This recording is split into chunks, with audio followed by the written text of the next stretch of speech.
এর মধ্যে কোনো অন্য চক্রান্ত চলছে।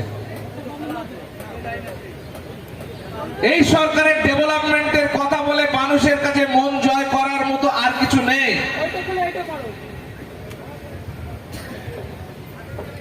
যার কারণে এরা প্রতিনিয়ত আপনি দেখবেন সমাজের মধ্যে বিষ ছড়াচ্ছে, প্রতিনিয়ত বিষ ছড়াচ্ছে। হিন্দু আর মুসলমান, তুমি হিন্দু আমি মুসলমান, তুমি মুসলমান আমি হিন্দু, প্রতিনিয়ত বড় বড় মসজিদ গুলোর নিচে শিব মন্দির খুঁজে বেড়াচ্ছে, একটা শান্তির পরিবেশ বিরাজ করছে। আমরা জানি কাশ্মীরে যে পরিমাণ সেনাবাহিনী আছে, যদি হাতে হাত ধরে দাঁড়িয়ে যায় তাহলে দেখা যাবে পুরো কাশ্মীরটা হাতে হাত ধরে ব্যারিকেডের মধ্যে রাখা যাবে, এত পরিমাণ সেনা ডিপ্লয়েড সেখানে করা হয়েছে। তারপরেও কিভাবে এই জঙ্গিরা এলো, অত বড় বড় অস্ত্র শস্ত্র নিয়ে তারা চলে এলো, এতগুলো মানুষকে নির্মমভাবে হত্যা করলো, বিনা বাধায় তারা সেই স্থান পরিত্যাগ করলো। ভাবা যায়? প্রশ্ন আপনাদের মনে হয় না কি করে হতে পারে? মারাত্মক পরিবেশ তৈরি হয়েছে, পরিবেশ তৈরি করছে এই সরকার।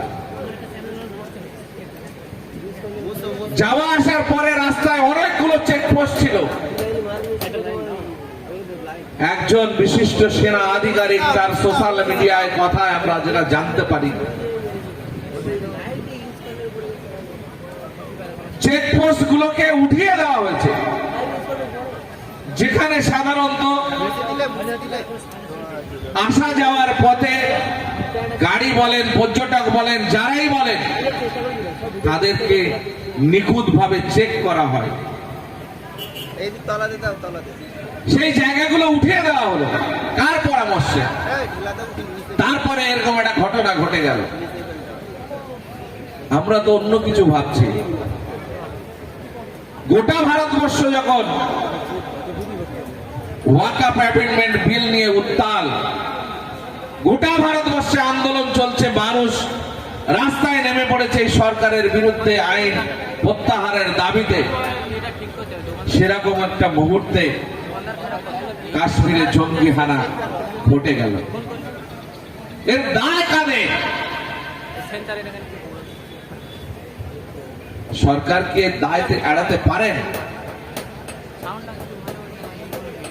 হ্যাঁ, প্রতিবেশী রাষ্ট্র মদত দিচ্ছে, কিন্তু আমাদের নিরাপত্তা বাহিনী, আমাদের সরকারের ইন্টেলিজেন্সি, আমাদের সরকারের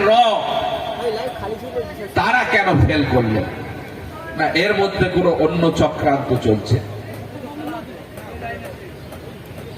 এই সরকারের ডেভেলপমেন্টের কথা বলে মানুষের কাছে মন জয় করার মতো আর কিছু নেই।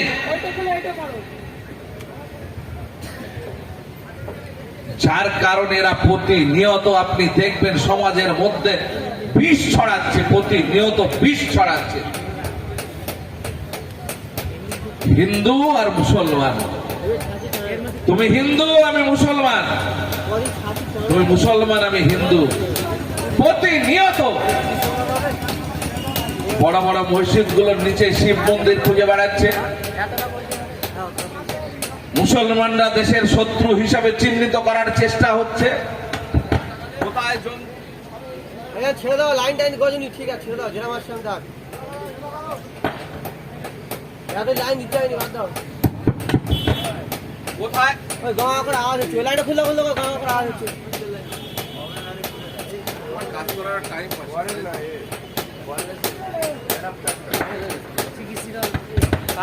লাইন হাতে দিতে হবে, নিয়ে যাও। কোথায় জঙ্গি, তাদের বাড়ি কোথায়, তাদের পরিচয় কি? হ্যাঁ, ওটাই বলছি আমি। তাদের সঙ্গে গোটা ভারতবর্ষের মুসলমানকে দাগিয়ে দেওয়ার চেষ্টা হচ্ছে, গভীর চক্রান্ত চলছে। কাশ্মীর থেকে রাজস্থানে কিছু ছাত্রছাত্রী পড়াশোনার উদ্দেশ্যে সেখানে তারা আবাসিক ছিল। আমরা দেখছি কাশ্মীরে সেই ছাত্রছাত্রীদের উপরে অমানবিক অত্যাচার চালানো হয়েছে এই গেরুয়া বাহিনীর দ্বারা। এখন দেশ গড়ে তুলতে চাইছে এই সরকার। ধর্মের ভিত্তিতে বিজেপি এই দেশটাকে পরিচালনা করার চেষ্টা করছে, সাম্প্রদায়িক রাষ্ট্র বানানোর চেষ্টা করছে, ভারতবর্ষের সংবিধানকে পরিবর্তন করার প্রতিনিয়ত চেষ্টা করছে। যাদেরকে আমরা একটা টাইমে মনে করতাম যে এরা বোধহয় সমাজের অন্যতম গুরুত্বপূর্ণ ব্যক্তিত্ব, ভারতবর্ষের এদের দ্বারা কিছু হতে পারে, আমাদের রাজ্যে এদের দ্বারা কিছু হতে পারে, তাদের আজকের দিনের বক্তব্য শুনলে আপনার পায়ের তলায় মাটি সরে যাবে। প্রকাশ্য মঞ্চ থেকে একটা সম্প্রদায়কে আক্রমণ করা হচ্ছে, উস্কানি দেওয়া হচ্ছে, ধর্মীয় ভাবে ভেদাভেদ বাড়ানোর চেষ্টা করা হচ্ছে।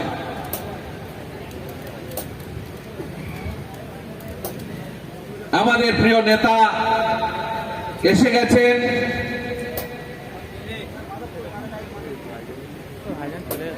ছোট ভাইজান জিন্দাবাদ, ভাঙড়ের বিধায়ক জিন্দাবাদ, আমাদের প্রিয় নেতা নওশাদ থেকে জিন্দাবাদ,